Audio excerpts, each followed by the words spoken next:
j'ai mes cheveux qui ont été tout refaits. J'aime bien là, ce joli chignon. Bon, allez, on arrête de parler de sa vie. Bonjour à tous, c'est Mimi Laili. J'espère que vous allez bien. Pour une fois, je pense à vous le demander. Oui, bon, je suis habillée exactement pareil que sur ma vidéo Bookshelf Tour, qui n'est même peut-être probablement pas sortie parce que je pense que je vais sortir celle-là d'abord. Écoutez, je fais pas semblant, j'ai effectivement tourné les deux l'une à la suite de l'autre parce qu'il faisait beau, que c'était agréable et que j'avais du temps aujourd'hui pour le faire. Voilà. Aujourd'hui, ça fait très longtemps, ça fait presque un mois en fait, que je ne vous ai pas fait d'update lecture, donc petit mois, qu'est-ce que j'ai lu entre la fin janvier et début février? Parce que oui, effectivement, moi je fais pas des updates lecture en fin de mois, je fais ça à l'arrache au pif quand je suppose que j'ai lu suffisamment de livres pour en parler. Chacun sa méthode, n'est-ce pas? Alors, on va parler par ordre chronologique, juste après avoir terminé le Mélissa d'Acosta dont j'ai parlé la dernière fois, j'ai lu L'Engrange-Temps de Nell Pfeiffer, paru chez Hachette Roman avec un très beau jaspage. Hop là. Et l'édition reliée est très belle, regardez-moi l'intérieur. Ça c'est très très beau. Ça c'est très très beau également. Et si on enlève la cover, l'objet livre lui-même, je le trouve vraiment magnifique. Je suis très très fan. Et malheureusement, je suis très fan de l'extérieur, mais l'intérieur m'a un peu laissé de marbre. C'est pas une lecture désagréable, j'ai bien aimé, mais je suis pas rentrée dedans, il n'y avait pas beaucoup de profondeur. Pourtant, je trouvais l'idée très sympa. En fait, de quoi ça parle? C'est que c'est l'histoire d'une jeune fille qui peut parler avec les horloges et les utiliser pour en faire des objets nécessaires, entre guillemets, à sa... Enfin, alors j'allais dire sa survie, mais c'est plutôt des espèces de petites commères en fait qui servent pour le royaume. Et j'ai adoré l'idée de pouvoir donner vie à des horloges et à des montres, etc., etc. Et je trouve que c'est pas très bien exploité. Il y a une histoire de remonter dans le temps qui, je trouve, ne va pas assez loin. C'est du jeunesse, mais c'est pas parce que c'est du jeunesse qu'il faut prendre les enfants pour des teubés, entre guillemets. On n'est pas obligé de tout simplifier à l'extrême quand on parle de jeunesse, en fait. Il y a beaucoup de livres jeunesse qui sont des livres très durs, qui parlent de choses qui sont très vraies et qui sont prises par les enfants comme telles. Et moi, je suis partisante de penser que, évidemment, on va pas mettre de la dark romance dans les mains d'un gamin de 9 ans, mais il y a certains sujets qui devraient pas être tabous, je pense, pour des très jeunes. Et je vois pas pourquoi on devrait lisser ou polisser tout ce qui est à destination des enfants et des jeunes. Et là, c'est un peu la sensation que j'ai eue. Alors, je pense que la tranche d'âge ciblée, c'est genre du 10-12 ans. Sauf que du coup, j'ai trouvé ça un peu trop enfantin. Et quand on a 10-12 ans et qu'on lit un livre qui fait 300 pages, en général, c'est pas parce qu'on a envie d'avoir la sensation d'être enfantin, c'est souvent plutôt parce qu'on aime lire, qu'on a envie peut-être de montrer aux autres qu'on sait lire, qu'on lit beaucoup, ou je sais pas. Enfin bon, en tout cas, ça peut être tout un tas de raisons, mais probablement pas celle de je suis une personne enfantine, quoi, j'ai besoin qu'on me mâche les mots. Et là, c'est un peu la sensation que j'ai eue. Donc pas hyper coup de cœur. Je trouve que tout est amené avec des gros sabots. Les morales sont un peu bateaux. C'est pas très... Lol, c'est rigolo parce que ça parle de bateau, c'est une ville portuaire, hahaha. Bah, je trouvais ça pas très creusé. C'est dommage parce qu'il y avait vraiment de quoi faire quelque chose de très sympa. Mais enfin, c'est un livre qui m'a été offert par un de mes plus vieux amis. Mais quand je dis vieux amis, c'est un copain que j'ai depuis genre le CE2 ou un truc comme ça. Donc non seulement il est important parce que c'est un copain qui me l'a offert, en plus le livre est très beau et il fait très bien dans ma bibliothèque, donc il va rester là évidemment. Mais je suis un peu déçue de cette lecture, quoi. Là je suis pas déçue du tout. Alors là en l'occurrence c'est L'infini des possibles, écrit par Laurie Nelson Spillman, qui est sorti chez Pocket. C'est pas du tout le titre original. Le titre original États-Unis, c'est The Star-Crossed Sisters of Tuscany. Donc, il n'y a vraiment aucun rapport. Ça parle de sœurs, logique. En fait, ça part d'une famille dans laquelle il y a une espèce de malédiction. Vous voyez, c'est une espèce de tradition malédiction familiale qui est que à chaque fois, la deuxième fille de la famille est maudite et ne trouvera jamais l'amour et ne pourra jamais se marier. Évidemment, vous vous doutez, donc on va suivre une deuxième fille avec sa cousine qui est également une deuxième fille et qui vont partir en voyage en Italie pour aller chercher leurs racines parce qu'elles sont américaines, enfin états-uniennes d'origine italienne. Elles vont partir en Italie avec leur grande tante qui est aussi une deuxième fille et advienne que pourra en Italie. C'est une histoire très belle. Le personnage principal, elle est un peu touchante et en même temps on a envie de lui bouger les fesses quoi. Elle est vraiment très résignée et il y a une vraie belle leçon de vie. Là où le personnage principal de Melissa d'Acosta, j'avais envie de lui foutre des tartes du début à la fin. Là au début t'as envie de lui mettre des tartes, à la fin elle a vraiment progressé quoi. On voit une vraie progression des personnages, des trois femmes du coup en l'occurrence. Un livre avec des femmes fortes. Oui, s'il vous plaît. Il y a des petites romances toutes choupies. J'ai pas envie de tout spoil, mais c'était vraiment une très très bonne lecture. Le livre est très abîmé, parce que... Enfin très abîmé, ça va, il est un peu corné, parce que moi je les trimballe mes bouquins. Du coup, c'est lui, il a voyagé avec moi à Paris, etc., dans le métro, tout ça, donc voilà, c'est pour ça qu'il est dans cet état-là, mais ça c'est une vraie très bonne lecture, je suis très contente de l'avoir récupéré. Je l'ai pris en boîte à livres, je vais le prêter à ma belle-mère, je pense, parce que ça lui plaira. Et je pense que je l'ai tellement aimé qu'il y a moyen qu'il reste dans ma bibliothèque, même si je l'ai pris en boîte à livres celui-là. Voilà. Ensuite, après ça, j'ai lu la suite de Scurry que j'avais acheté récemment, que j'avais déjà montré. Voilà, j'ai pas grand chose à dire dessus, si ce n'est que bah, ça me plaît toujours autant, c'est toujours aussi beau. J'ai pas trop envie de spoil parce que c'est le tome 2 et le tome 3 sur une trilogie, donc on a la suite et la fin. Mais ça parle toujours d'une colonie qui cherche un endroit pour pouvoir s'installer et avoir à manger. On est dans un univers dystopique où la ville a été détruite et donc les colonies de souris et les colonies d'animaux en général cherchent un moyen pour survivre. Il y a des histoires un peu... des légendes d'animaux, des animaux qu'ils érigent en dieux. C'était vraiment très agréable de suivre ces petites souris dans leur périple. Voilà, donc si vous aimez la BD, si vous aimez les beaux dessins, c'est une très bonne recommandation et c'est très choupi à lire. Ensuite, j'ai lu, parce que je pouvais pas attendre, le magnifique Bambi de Benjamin Lacombe et Félix Salton, qui est l'auteur original du roman Bambi. C'était une lecture mais géniale. Déjà, le livre est incroyable, le livre est magnifique, tout est beau dedans. Je suis mais trop fan des dessins. Et le conte, c'est pas un conte en fait, c'est vraiment un récit de vie d'animaux de la forêt qui sont pris pour ce qu'ils sont, c'est-à-dire des animaux de la forêt. Ils sont pas du tout Ils ne sont pas du tout anthropomorphisés, outre le fait qu'ils parlent, à part le langage. Ils ont des comportements, Bambi a un comportement de fan, puis de jeune cerf, puis de cerf adulte. Ses amis également, parce qu'en fait, dans le roman initial, qui ressemble pas du tout au dessin animé, dans le roman initial, c'est surtout le récit de vie de Bambi avec d'autres jeunes fans. Les écureuils parlent, mais en tant qu'écureuils, et on voit comme tout est éphémère dans la forêt, quoi. Le chasseur est décrit comme une immondice qu'on ne comprend pas, qui a une troisième jambe qui fait du feu, mais en même temps, après, il y a une histoire avec un autre fan qui a passé du temps dans la maison du chasseur en fait, du coup qui dit aux autres dans la forêt, mais en fait il est pas si méchant que ça, moi il me donnait à manger, il me donnait un endroit pour me tenir chaud l'hiver, lui aussi il faut qu'il se nourrisse, etc. etc. Et les autres animaux qui sont là, non mais il nous tue pour nous tuer, etc. Enfin, il n'y a pas de notion de bien ou de mal en fait là-dedans. C'est vraiment brut de pomme ce qui se passe dans la forêt. D'ailleurs, le titre original c'est Bambi, l'histoire d'une vie dans les bois. Voilà. Et c'est le titre original en allemand parce que Félix Salton était allemand, mais le titre original, il dit ça en allemand aussi. Pour le coup, c'est pas une mauvaise traduction.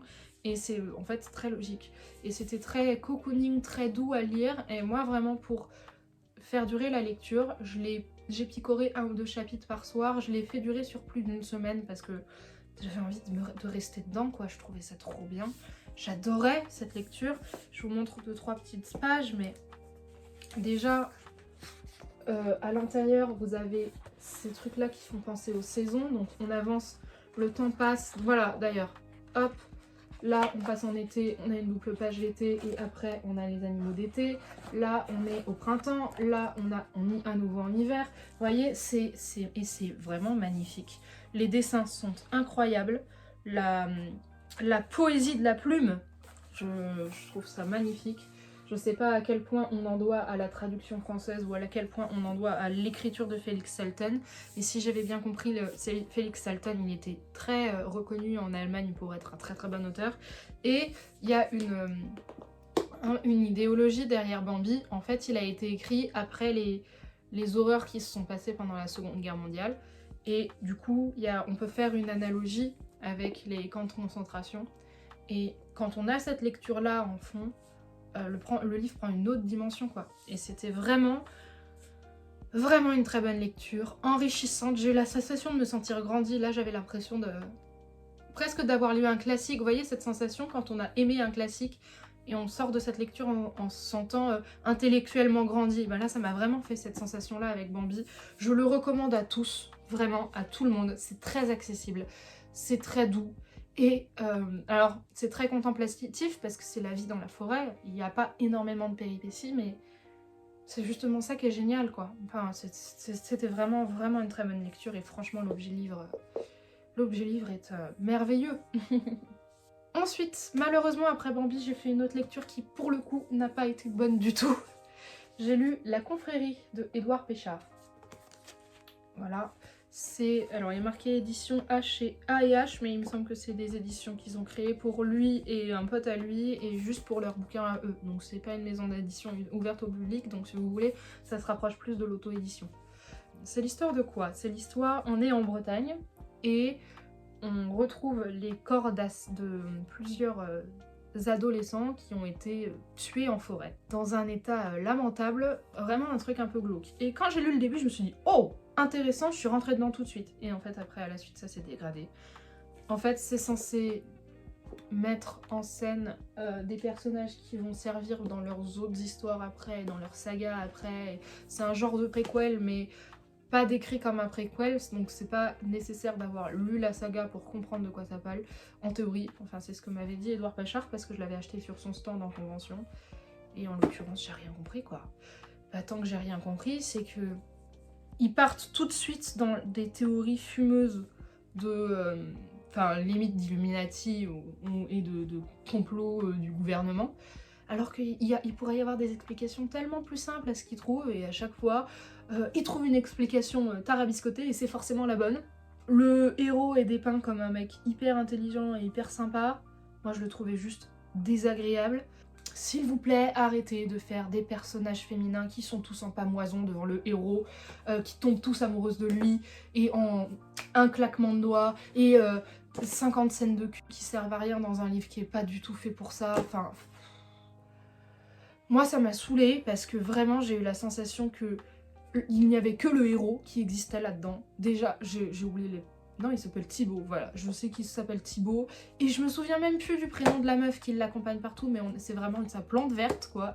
Il l'accompagne pour faire genre elle l'accompagne. Et sinon, elle a aucun intérêt, la meuf, à part tomber amoureuse de lui et décrire à quel point il est merveilleux. Alors que lui, nous, on est de son point de vue à lui, et franchement, son point de vue à lui, bah, je le trouve un peu sexiste, un peu grossier, un peu beauf. En fait, j'ai la sensation, et du coup ça va être très dégradant ce que je vais dire, mais j'ai vraiment eu cette sensation que l'auteur s'est projeté dans son roman et a voulu se donner une image de lui fantasmée. Et ça m'a dérangée. J'ai eu vraiment la sensation de lire un ego trip qui m'a dérangée, qui m'a mis mal à l'aise. Les scènes de...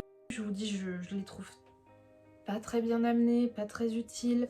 Le personnage qui est une prostituée qui tombe évidemment amoureux de son client, parce qu'au départ c'est son client, elle tombe amoureuse de lui et elle passe toute sa journée avec lui, et puis maintenant elle veut plus être prostituée. En fait, des choses qui fonctionnent pas, quoi. Et L'enquête n'a ni queue ni tête, pas de sens, la fin m'a laissé de marbre. À chaque fois qu'il trouvait quelque chose, j'étais là genre... Ok, c'est censé être une révélation de dingue et je comprends pas comment ils sont arrivés là, je comprends pas pourquoi est-ce que ça fait intervenir des forces mystiques de je sais pas quoi. Bref, je suis complètement passée à côté. Je pense que ça a un public, hein, vraiment, parce qu'il y a vraiment une... Ça a l'air d'avoir été très réfléchi sur un univers très complexe avec des histoires de théorie du complot. Moi, ça l'a pas fait pour moi. Je pense, c'est un avis personnel, mais je pense que je vais arrêter d'acheter des livres auto-édités d'hommes hétéros qui n'ont pas de regard féminin derrière eux. Ça paraît très réducteur ce que je dis là, mais en fait, la réflexion que je me suis faite, c'est à chaque fois que j'ai lu un roman écrit par un homme seul, enfin en tout cas, qui n'avait clairement pas eu de relecture féminine derrière, en auto-édition, donc qui n'a pas eu de relecture autre en correction que la sienne ou peut-être un ou deux bêta-lecteurs, j'ai eu la sensation que la place de la femme, c'était une catastrophe. Et là, c'est vraiment la sensation que j'ai eue. Et malheureusement, je pense que en attendant que la mentalité générale masculine et féminine soit plus tolérante et qu'on arrête de faire des clivages stupides entre les hommes et les femmes, malheureusement il y a des choses qui sont trop ancrées. C'est absolument pas, je lance absolument pas la pierre à Édouard Péchard, hein. Il a fait son roman, et plus que ça, il a monté sa propre maison d'édition avec son pote pour pouvoir écrire leur saga et tout leur univers, donc franchement chapeau. Je fais absolument pas un procès d'intention, je pense juste que voilà, il est dit qu'il est né en 1979, donc il a une génération de plus que moi, à peu près, un peu moins. Et bah du coup, en fait, j'ai la sensation de sentir le gap d'éducation masculine typique de quand on est tout jeune et attention, tu joueras à la guerre et la gamine elle jouera aux poupées. Je voyais, c'est de ça que je parle, et je pense que quand on a grandi là-dedans et qu'on a vécu là-dedans, on ne peut pas s'en émanciper facilement, et du coup ça se retranscrit dans ce que Édouard Péchard a écrit. En tout cas, c'est vraiment la sensation que j'ai eue, et ça m'a été très désagréable. Mais je pense vraiment que ça a un public. Je l'ai pas trouvé sur Babelio, et je l'ai pas cherché sur Amazon, mais il a écrit plein d'autres romans dans la même saga, donc écoutez, si vous avez envie de donner une chance à la confrérie et que vous aimez les histoires de théorie du complot et les enquêtes qu'ils emmènent dans des trucs très glauques, n'hésitez pas, peut-être que ça pourra vous plaire, et peut-être que vous aurez pas ce regard typiquement féminin, parce que là je pense que moi ça n'aurait probablement pas dérangé quelqu'un de mon âge qui aurait été un homme, je pense, mais c'est vraiment la sensation que ça m'a donné à moi, donc peut-être que ça plaira à vous. Voilà, moi je suis passée à côté. Ensuite, et enfin, j'ai commencé à lire Les Orphelins Baudelaire. Alors, attention, Les Orphelins Baudelaire et non pas de Baudelaire. J'ai lu les 3 premiers tomes, ça se lit très facilement, ça se lit très vite, c'est très rigolo. C'est mon chéri qui lit très peu de romans et qui les a tous lus et qui m'a dit « ils sont géniaux, il faut absolument que tu les lises ». J'ai lu le début, je trouve ça très drôle parce que le narrateur est complètement taré, j'adore. J'adore. Il leur arrive tellement de misère à ces gosses.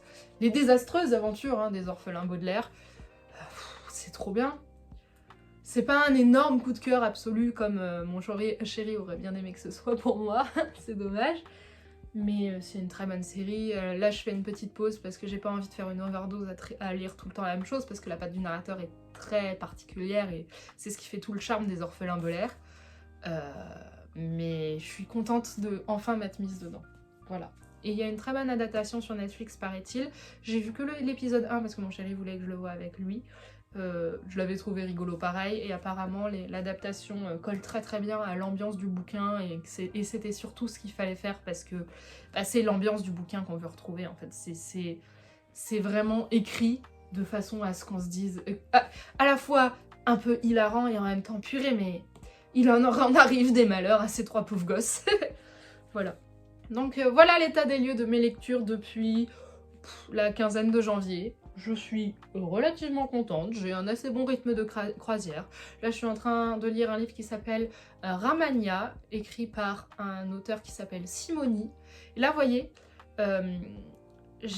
c'est un auteur auto-édité, Simoni, mais déjà c'est très réducteur, mais son nom de plume est très féminin.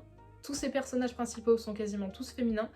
Et sur le stand, il était avec, je sais pas si c'est sa sœur, sa conjointe ou quoi que ce soit, ou une copine, mais en tout cas, il était accompagné d'une femme, et l'écriture est pas la même. J'en parlerai plus tard quand je referai mon prochain avis lecture, parce que là, je l'ai pas fini, j'en suis à peu près à la moitié, mais voilà. Bon, sur ces belles paroles, je vous souhaite à toutes et à tous de très bonnes lectures et de continuer à avoir une bonne vie et d'être le plus heureux possible en ce merveilleux et très doux mois de février. Et je vous fais des bisous. Ciao!